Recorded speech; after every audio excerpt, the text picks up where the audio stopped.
Hello everyone, welcome back to Minus to Millions. We're in the second day of April now, and we've got £1,004 in the bank. And the first thing I want to do is check the used vehicle sale to see if there's any deals on tractors. And there isn't, there's only a grass roller or a cotton harvester, so I'll have to check that again tomorrow. Obviously I could buy a new tractor, but we would have to put a lot more money towards that. And for the price of a new tractor we'd be able to buy more land. And I think that's a bit more important, because the more land we have, the more things that we'll have to do, and the more money we can make. Anyway, the first thing I want to do is take the skid steer loader over to the sawmill to move some of the pallets of planks off the spawn point to see if any more spawn in. And we did have one pallet up there in the last episode that we didn't take to sell, and the sawmill has had a lot more time to produce planks now. So I think once I've moved some of the pallets off the spawn point, maybe another one or two will spawn in. And if we have got a few pallets of planks up there, I will probably have to sell them, because we haven't got much money at the moment, and we do need some money to do what I want to do in this episode.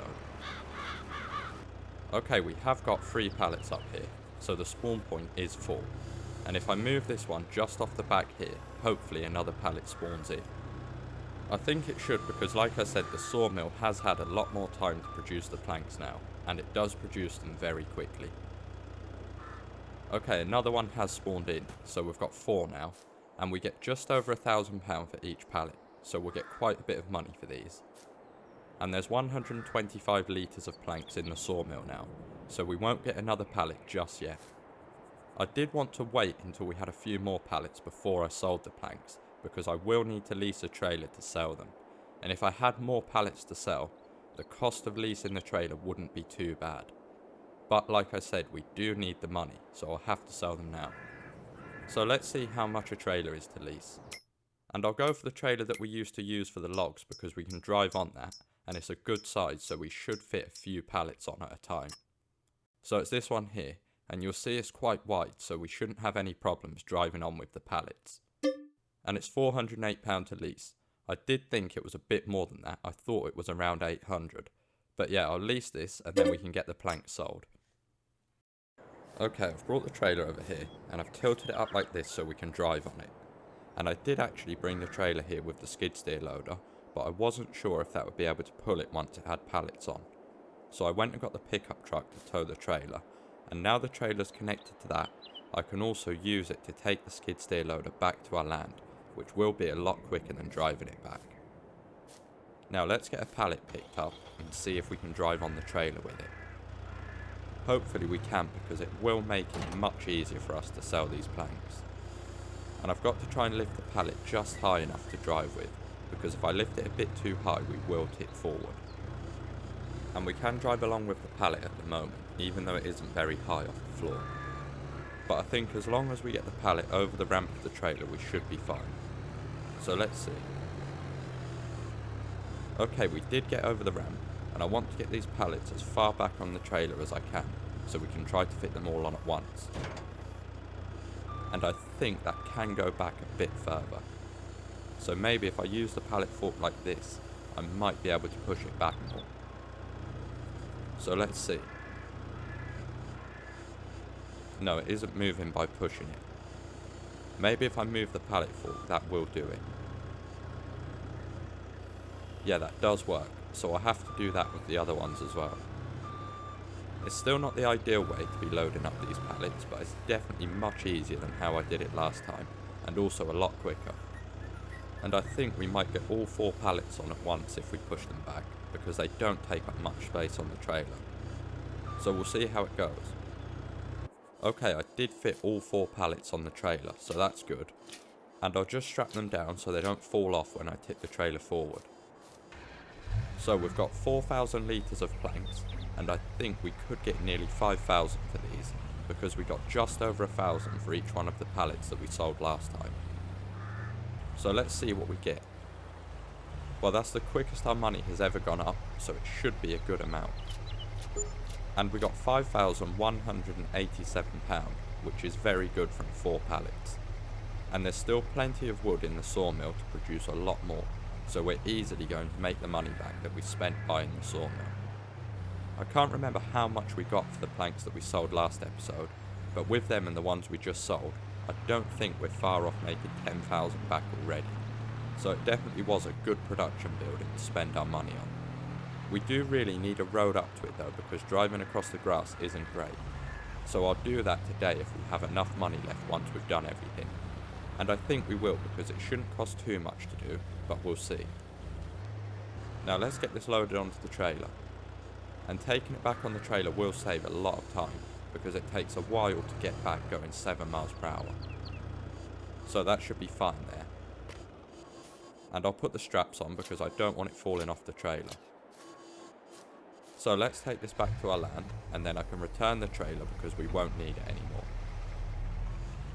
Okay, I've unloaded the skid steer loader, and I've attached the trailer to the tractor so I can use that to return it, as I'll be heading up to the shop in that shortly. As the next thing I want to do is lease a plough to create another field on the grass area over there. Because if we take a look at the crop calendar, there's some crops that we can plant that will be ready to harvest in the winter. So we can sow corn, soybeans and sorghum up until the end of May, and corn and soybeans will be ready to harvest in October through to November, and sorghum can be harvested in August through to September, but I'm not going to do that because our oat can be harvested in July and August, so I'd rather go with corn or soybeans so we have something to harvest in the winter time when there isn't much to do. And it will also make us some money to see us through the winter months. So we're going to need to lease a plough, and we'll have to get the same one that we did before, because all of the other ones require more horsepower than our tractor has. So it's this one here, and it's 714 to lease, so I'll do that and then I'll head over to the shop to pick it up and also return the trailer while I'm up there. Okay, I've picked the plough up from the shop and we're ready to make a start on this new field. So I'm going to start here and go over to the left, pretty much following the outline of the longer grass. And I'm starting here because I don't want to go past this rock, so if I go past that first, then I won't end up going too close to it. And with this field being on this side, we'll still have a grass area on the right that we can make boughs from. So let's get started. And I forgot to turn create fields on, so I quickly need to turn that on.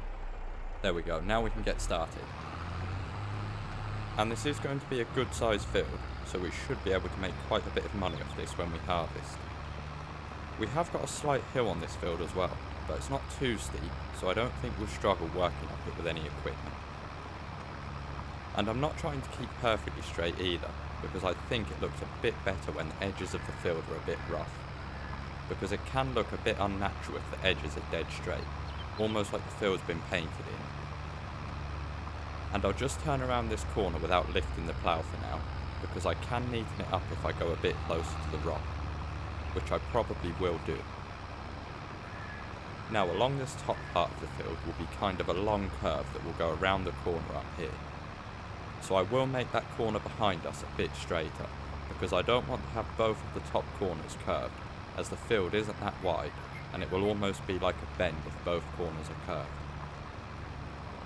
And I put this field on this side because eventually I want to buy the piece of land next to us, and have some more fields there. Or we could even extend this one further over. Actually, I think it would be better to have separate fields, because then we can have a few different crops at once. Also, if we did have separate fields, we could put a road in between them along this side. But it will still be a while before we can afford to buy that piece of land, so we'll think about that when we have enough to buy it. And we're coming up to the bottom corner of the field now, which is quite a sharp turn, so I'm going to have to lift the plough to go around it. And like I said, I'm following the outline of the longer grass, so we'll have to go at a slight angle along here, and then straighten up towards the edge of the first part that we ploughed. So we'll have a slight curve along the bottom of the field as well. And it has taken a while to do this so far, so I think it's going to be quite a long job using this small plough. It would have been a lot better for us, and also quicker if we could have used a bigger plough, but it doesn't matter because we will have another field at the end of it that we'll be able to make some money from in the winter. So even if it does take a long time for us to get this field finished with this small plough, it will be worth it. Okay, that's the outline done, and I will go a bit closer to the rock, because there's still plenty of space between it and the edge of the field. And I will definitely straighten up the top right corner, because it does look a bit too curved from down here. So if we go a bit closer to the rock now, I can do that once we get to the top. And if I stick to this line all the way up to the top of the field, that will make the top corner roughly the same as the bottom one. So hopefully it should look a bit better. And I think that's a better distance between the edge of the field and the rock. And there is still a good amount of space between them, so we shouldn't have any problems hitting into it when we're working on the field. Right, we're coming up to the start of the curve part now, so I'll stick with this line and keep going straight until we're level with the top of the field. And the top and bottom corner should be roughly the same then. So if I stop around here, that should be fine. Now we've just got to turn around and join this part up to there, and then that will be the outline completely finished. Where we stopped is pretty much level with the other part as well, so that's good. And this corner should look much better now, because it did look very curved from down the bottom. Right, now we need to plough the inside of the outline, and like I said earlier, I think it's going to take us a while, as we've only got a small working width on this plough. And it is a fairly big field for us to be ploughing with this, and we have got periodic ploughing on, so we will have to do it again at some point. But hopefully by the next time it needs ploughing, we'll have a tractor with a bit more power so we can use a larger plough. Or we could even use a subsoiler, because we only need to use a plough to create the field, which we're doing now. So yeah, I think using a subsoiler next time will be a lot better, and also much quicker. There is also going to be a lot of rocks that we'll need to get off the field once we've ploughed it, so that will be the next job for us to do. And we're going to have to get everything done quite quickly with this field, because we've only got a few days to get the crops planted. I probably should have ploughed this field in back when we ploughed our other field. But if I did do it back then, we wouldn't have got as many silage boughs from this area, so it might have worked out better doing it this way. I'm not going to roll this field either, so I think we will be able to get everything done. There's a tree stump just on the right there, so we'll have to lease a stump grinder to remove that. I must have missed that from when we cut the trees down in this area, which was a while ago. There shouldn't be any more around this area though, because there wasn't many trees over here, only a few small ones. And I'll have to plough over that stump for now, because going to the shop in the skid steer loader will take a long time, and we need to get this field done. But we will need to get it removed before we pick the stones up off the field, so I'll do that next episode. Now we have still got a lot of the field left to plough, so I don't think I'll time-lapse all of the ploughing, because it will be a very long video if I do, and I don't want to bore you with a long time-lapse. I do usually time-lapse the whole thing of what I'm doing so you get to see everything, but I don't want most of the video to be a time-lapse, because like I said it could get a bit boring, so I think I'll skip some of it out. Okay, I've ploughed quite a bit of the field now, and it is taking a while, but there isn't much of the field left to do, so let's get that done.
Okay, that's the field finished, and it did take a long time, but I'm happy with how it turned out, and we've got a good sized field which we'll be able to make some money from in the winter, so it was definitely worth the time. And we don't need the plough anymore, so I'll return that to the shop. Okay, I've returned the plough to the shop, and I did say if we had enough money at the end of the episode, I'd put a road in up to the sawmill, and we have got quite a bit of money left, so I'll do that now. And I'm going to do a dirt road because I'm going to start the road off the edge here of where the biomass heating plant is. And I will make the road quite wide, but I'll only go up to the edge of the grass on the sawmill, because at some point I do want to put concrete all around there, because I think that will look a bit better than dirt. So I just need to neaten up this edge here, and I think that should be fine. Yeah, that's fine. So we have got a road up to the sawmill now, and like I said, I will put concrete all around it at some point. I could do it now, but we haven't got a lot of money, and I don't really want to waste it on painting in concrete around the edge of the sawmill, because we will need to lease some equipment in the next episode so that we can continue the work on our field. So that's everything for today. I hope you enjoyed this video. If you did, let me know by leaving a like, and feel free to subscribe so you never miss another video.